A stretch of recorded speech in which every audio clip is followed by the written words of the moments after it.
പുതിയൊരു വീഡിയോയിലേക്ക് എല്ലാ കൂട്ടുകാർക്കും സ്വാഗതം. ഇനിയിപ്പോൾ അങ്ങോട്ട് ഉത്സവങ്ങളുടെയൊക്കെ കാലമാണ്. അപ്പോൾ നമ്മുടെ കൊട്ടാരക്കര മുത്തുമാരിയമ്മൻ ക്ഷേത്രത്തിൽ നടന്ന കുറേ വിശേഷങ്ങളും ഉത്സവ വിശേഷങ്ങളൊക്കെയാണ്. വീഡിയോ സ്കിപ്പ് ചെയ്യാതെ ഫുള്ള് കാണണം. ഇഷ്ടപ്പെട്ടാൽ സപ്പോർട്ട് ചെയ്യണേ. താമസിക്കുന്നില്ല, നേരെ വീഡിയോയിലേക്ക് പോകാം.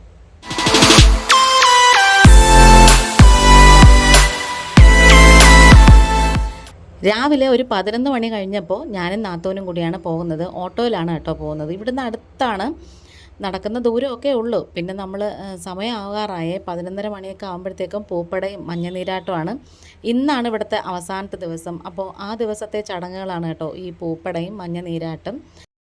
എന്തായാലും നമ്മൾ വന്ന സമയത്ത് ചടങ്ങുകളൊന്നും തുടങ്ങിയിട്ടില്ല. മഞ്ഞൾ വെള്ളം തിളയ്ക്കാനായിട്ട് വെച്ചിട്ടേ ഉള്ളേ. ഇവിടുത്തെ പ്രധാനപ്പെട്ട ഒരു ചടങ്ങാണ് കേട്ടോ ഈ വിൽപ്പാട്ടെന്ന് പറയുന്നത്. അതൊന്ന് കേൾക്കാം.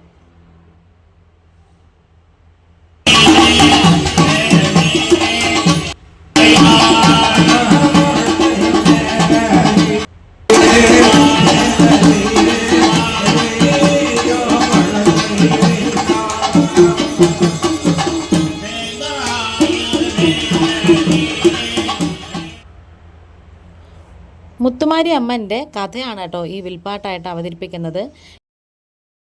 ക്ഷേത്രത്തിലെ വിശേഷങ്ങളൊക്കെ ആ ഒരു ശബ്ദത്തിലും ആ ഒരു സൗണ്ടിൽ കേൾക്കുന്നതാണ് നല്ലത്. ഞാൻ പെട്ടെന്ന് പോയി ചുറ്റുപാടും ഒന്ന് തൊഴുത് പ്രസാദമൊക്കെ വാങ്ങി. നല്ല തിരക്കുണ്ടായിരുന്നേ. പിന്നെ ആൾക്കാരൊക്കെ വന്നുകൊണ്ടിരിക്കുവാണ്. ഇതിൻ്റെ മുകളിലും കുറേ ആൾക്കാർ നിൽപ്പുണ്ട്. കാരണം ഇത് താഴെ നിന്ന് കൺജസ്റ്റഡ് ആവണ്ടെന്ന് വിചാരിച്ച് മുകളിൽ നിന്ന് കാണാൻ വേണ്ടിയിട്ട്. ഇപ്പം ഈ കാണുന്നതൊക്കെ എന്ന് പറയുന്നത് വ്രതം എടുത്ത് കാപ്പ് കെട്ടിയിരിക്കുന്നവരാണ്. കരകം എടുത്തതൊക്കെ അവരാണ് കേട്ടോ ഇന്നലെ വൈകുന്നേരം. അതിൻ്റെ ഒരു ഷോർട്സൊക്കെ നമ്മൾ ഇട്ടിട്ടുണ്ടായിരുന്നു. അവർ നല്ലോണം വ്രതശുദ്ധിയോടുകൂടി ഇരുന്നിട്ട് ദേവിയുടെ അനുഗ്രഹം വാങ്ങിക്കാനായിട്ട് നിൽക്കുകയാണ് കേട്ടോ. ഇനി നമ്മൾ കാണാൻ പോകുന്നതെന്ന് പറഞ്ഞാൽ ഈ മഞ്ഞൾ നീരാട്ടിന് വേണ്ടിയിട്ട് ഈ മഞ്ഞൾ വെള്ളം നന്നായിട്ട് വെട്ടിത്തിളയ്ക്കും. ആ വെള്ളമാണ് തെങ്ങിൻ പൂക്കുല കൊണ്ട് ദേഹത്തേക്ക് കോരി ഒഴിക്കുന്നത്. പിന്നെ ആ ശ്രീകോവിലിൻ്റെ നേരെ ഫ്രണ്ടിൽ തന്നെ തളത്തിൽ പൂവ് പലതരത്തിലുള്ള പൂക്കൾ ഇട്ടിട്ടുണ്ട്. അത് പൂപ്പട ചെയ്യാനാണ്. ഇനി ഇത് ഓരോരുത്തരായിട്ട് ഒരു അനുഗ്രഹം വാങ്ങിക്കുകയാണ്. കഴുത്തിൽ മാലയൊക്കെ ചാർത്തിട്ട് അനുഗ്രഹം വാങ്ങിക്കുകയാണ്. സത്യം പറഞ്ഞാൽ ഈ ഒരു സമയത്തൊക്കെ നമുക്ക് അമ്പലത്തിൽ നിൽക്കുമ്പം ദേവി നമ്മുടെ കൂടെ നിൽക്കുന്നതായിട്ട് നമുക്ക് ഫീൽ ചെയ്യും. പൂപ്പട എന്നൊക്കെ പറയുന്നത് ഈ പൂക്കളുടെ ചുറ്റും ഇരുന്നിട്ട് വളരെ ശക്തിയോടുകൂടി ഈ പൂവ് എല്ലാവരും ഒരുമിച്ച് മുകളിലേക്ക് അങ്ങ് വാരി വിതറും. അതാണേ. ഇതൊക്കെ കാണാൻ തന്നെ നല്ല രസമാണ്. നമുക്ക് ഭയങ്കര ഭക്തിപൂർവ്വമായിട്ടുള്ള ചടങ്ങുകളാണ്. ഞാൻ നേരത്തെ പറഞ്ഞതുപോലെ ഓൺ വോയിസ് കുറച്ചേ ഉള്ളൂ. ആ ഒരു ഫീല് നിങ്ങൾക്ക് കിട്ടണമെങ്കിൽ അല്ലാതെ കേൾക്കുന്നതാണ് കേട്ടോ. ക്ഷേത്രത്തിൻ്റെ ചടങ്ങുകളും ആ നെയ്യാണ്ടിമേളവും അതുപോലെ തന്നെ കുരവയും ഇതെല്ലാം കൂടി ചേർത്ത് കേൾക്കുന്നതാണ് കേട്ടോ നല്ലതെന്ന് പറയുന്നത്.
സമയം നമ്മളവിടെ നിൽക്കുമ്പം നമ്മുടെ ദേഹത്തും ഈ ചൂട് വെള്ളം തെറിക്കും.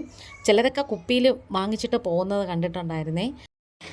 ഇനിയിപ്പം ഇതൊക്കെ കഴിഞ്ഞിട്ട് നമുക്ക് പ്രസാദമൊക്കെ വാങ്ങിക്കാനുള്ള തിരക്കും അതുപോലെ തന്നെ ദീപാരാധന സമയമൊക്കെയാണ്. അപ്പോഴത്തേക്കും അവിടെ അങ്ങോട്ട് ആൾക്കാരെല്ലാം തിക്കി തിരക്കുവാണ് കേട്ടോ. ഞാനും മുമ്പിലോട്ടൊന്നും പോയില്ല, കാരണം ഫോൺ അങ്ങനെ താഴെ വീഴുമെന്നുള്ള പേടി.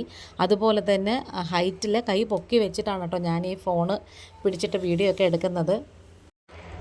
എല്ലാ വർഷവും ഈ ഒരു ചടങ്ങ് വന്ന് പ്രാർത്ഥിച്ചിട്ട് പോകുമ്പോൾ നമ്മുടെ കൂടെ അമ്മ ഉള്ളതുപോലൊന്ന് തോന്നും. അതാണ് കേട്ടോ. എന്തായാലും ആ ഒരു തിരക്കൊക്കെ ചെറുതായിട്ടൊന്ന് ഒഴിഞ്ഞപ്പോൾ ഞാനും പോയി പ്രസാദമൊക്കെ വാങ്ങി. ഇതുപോലെ അനുഗ്രഹം വന്നിട്ടുള്ള ഒരാളാണ് കേട്ടോ നമുക്ക് പ്രസാദമൊക്കെ തരുന്നത്. ഇനി അടുത്തത് അന്നദാനം കഴിക്കാനുള്ളൊരു പുറപ്പാടാണ്. നാത്തൂനങ്ങ് മുമ്പിലേക്ക് ഇറങ്ങിപ്പോയി. ഇത്രയും വലിയ തിരക്ക് ജനസാഗരമായിരുന്നു കേട്ടോ.